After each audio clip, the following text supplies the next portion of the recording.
All right, let's read into the tea leaves with our analyst, former NBA Coach of the Year, Avery Johnson. Coach, a happy 4th to you. Nets and Lakers reportedly ongoing trade talks here for a Kyrie-Russ swap. Lots of hurdles to clear to get this done, but I want to start on the human side. You got players, coaches, front office members likely all having to massage big egos here. It surely can't be a heads-up deal, so what do the details look like to you to this potential deal? And is there a conceivable scenario where everyone comes out happy? Well, I don't know if everybody's going to come out happy because the Nets, obviously, they're in a bind right now. So they're not going to be happy, and we'll get to them a little bit later.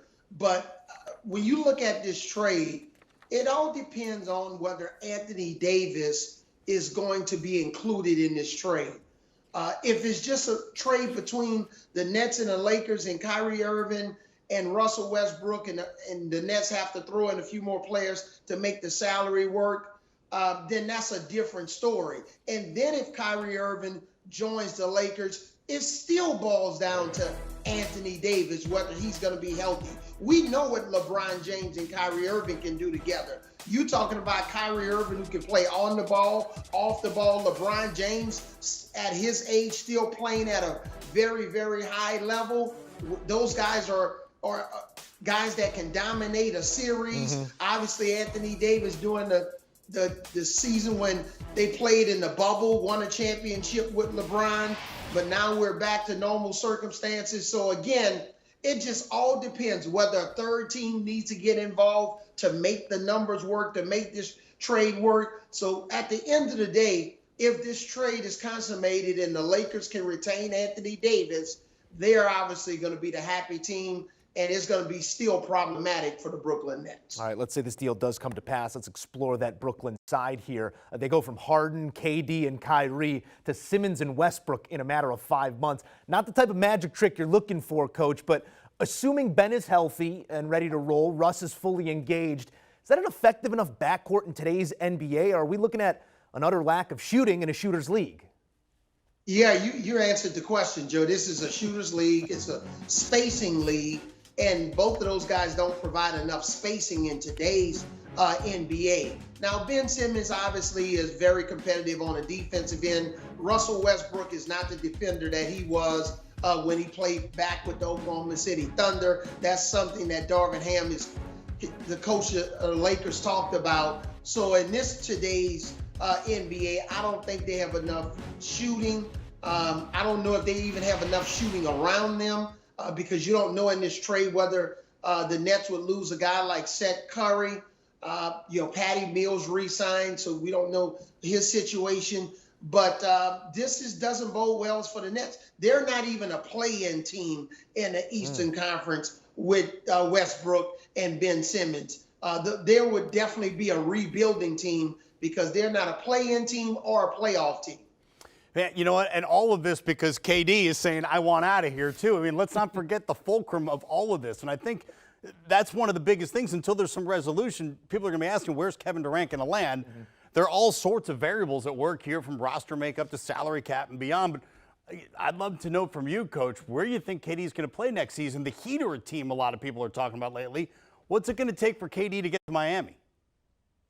Yeah, when you look at Miami and the potential landing spots for Kevin Durant, obviously their names come up because you have some young assets, specifically a guy like Tyler Hero. Tyler Hero is a guy that would be included in this trade. And if you pair up Kevin Durant and Jimmy Butler, Bam Adebayo in a trade scenario like this, that's something that can make obviously the Heat very dangerous. Kyle Lowry, who was basically injured towards the end of the season, he came up short. But we know Jimmy Butler, man, this guy is a monster. He can get the job done. And if for some reason they can make the money work, again, I keep thinking another third team's going to get involved because you got so much salary, especially with Kevin Durant in the first year of that $198 million extension. I don't know if the Heat has enough guys from a contractual standpoint in terms of whether the Nets are going to want that type of package back. But Kevin Durant teaming up with Jimmy Butler and Bam Adebayo whoa, they would be definitely the favorites in the Eastern Conference. Yeah, that is a tasty proposition. I got to be open here. We asked Coach, like, hey, give us 3 teams you think that KD could end up on. The Heat was one of them. Another one kind of surprised me a little bit, I got to say, the Celtics. I feel like the Celtics are making moves. They got Brogdon, they picked up Danilo Gallinari. How does KD end up on the C's? Well, if I'm Brooklyn Nets, this is a team that it may not be Kevin Durant's favorite landing spot or one of his top 2, because the reports are he's talked more about the Heat, and I know we'll get to the Suns in a minute. But when you look at players that you can get back in return, you're talking about a Marcus Smart, potentially a Jaylen Brown. Man, that's a good-looking package in return, especially if you have to start a franchise over, and guys that I think would have great synergy and chemistry with a guy like Ben Simmons. Once Ben Simmons gets back to 100%. Now, we know the Celtics, they're not going to trade Jason Tatum. I would be very, very surprised. But if you can get Brown, if you can get Smart back, maybe a big to help you on the front line. I know they just re-signed Claxton. Then I think this catapults the Celtics. Whether Kevin Durant joins the Heat or the Celtics, they're going to be the favorites over a team like the Milwaukee Bucks and the Philadelphia 76ers. So if I'm the Brooklyn Nets, I would call Boston first rather than want to have a discussion with the Heat or this next team that we're going to talk about. We are talking about Kevin Durant. Everybody's on the phone right now, Coach. We're going to take this conversation offline, you and me, talk about why we haven't mentioned my Bulls just yet. That's neither here nor there. Best scenario for KD, you alluded to it, this coming season. That's in Phoenix in your eyes. Oh, absolutely. And, Kevin Durant and Devin Booker spent, last summer playing on the national team for our great country, the USA, and won that gold medal.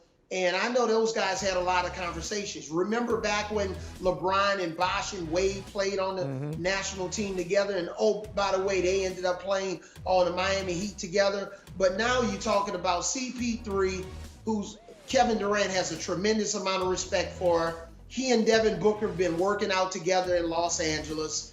I think Monty Williams, who's NBA Coach of the Year, who's really a great players coach.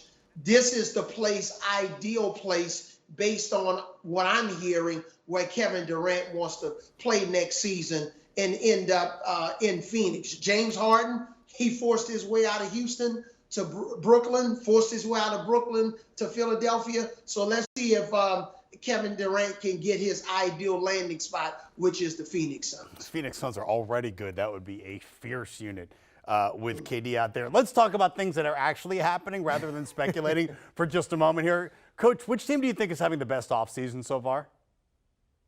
Well, this may be a little bit of a surprise because we've talked about teams like the Celtics trade for Brogdon, but overall, I think it's the New Orleans Pelicans.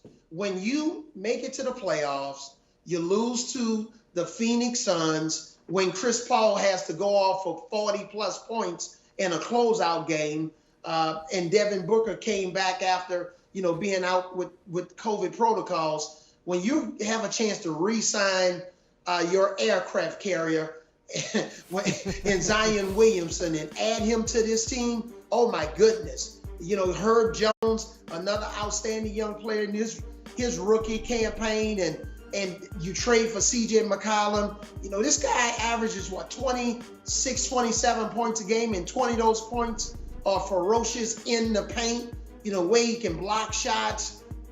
This guy's almost unstoppable, and you add him to this team with Brandon Ingram, man, look out. I think the New Orleans Pelicans, when most guys don't want to stay in your small market, there were reports that he wanted to end up in New York, but they were able to retain him. What an offseason for the New Orleans Pelicans to get back Zion Williamson, and hopefully he'll be healthy, because if he's healthy, this is going to be a dangerous team. Yeah, we're talking about executives, players, coaches. It's an entertainment product at the end of the day, and few are as entertaining as Zion when he is on the court, hoping that happens in the not-too-distant future. We can get to see him for that full season sample size and perhaps some playoffs as well.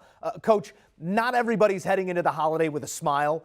Who's having the worst week, and why is his name Sean Marks? Yeah, Sean Marks in the Brooklyn Nets. they're having a bad week. This is a bad situation because they basically pushed all of their chips in for Kevin Durant first, and then Kyrie Irving. And obviously, we know James Harden is long gone. And now Kyrie Irving wanted to force his way out. There were no takers, so he had to opt in. And then when he opted in, Kevin Durant is basically opting out. Even though he has 4 years left on his contract, he doesn't want to be a Brooklyn net anymore. So the Nets, unfortunately, just a bad offseason. And now they're going to have to rebuild. This team is heading in a situation where they're not going to be a playoff team. We've seen this movie with the Nets before. You know, they tried to push their chips all in with Kevin Garnett and Paul Pierce. That didn't work.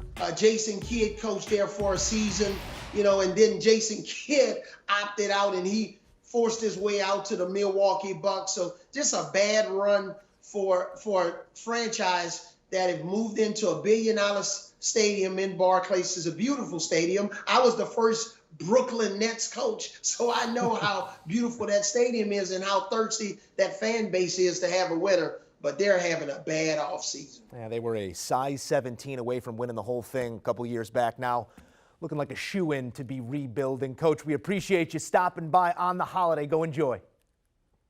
Happy for it.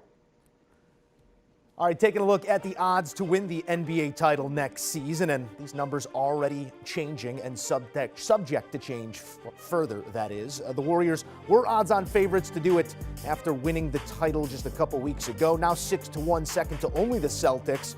Maybe Vegas reading into some tea leaves as well, getting closer to a Durant deal, whether that be to the Suns at 6-1, the Celtics at plus 575, and then the Lakers sitting there at 10-1, priced properly perhaps, as they look for some help in the form of Kyrie Irving. All of it coming down, and we'll bring you up to speed with the latest here on HQ. Do you want a sports network that delivers everything that matters about the game? The highlights, the picks, the instant analysis, no yelling, no fake debates, no politics. Hit the subscribe button and never miss a moment.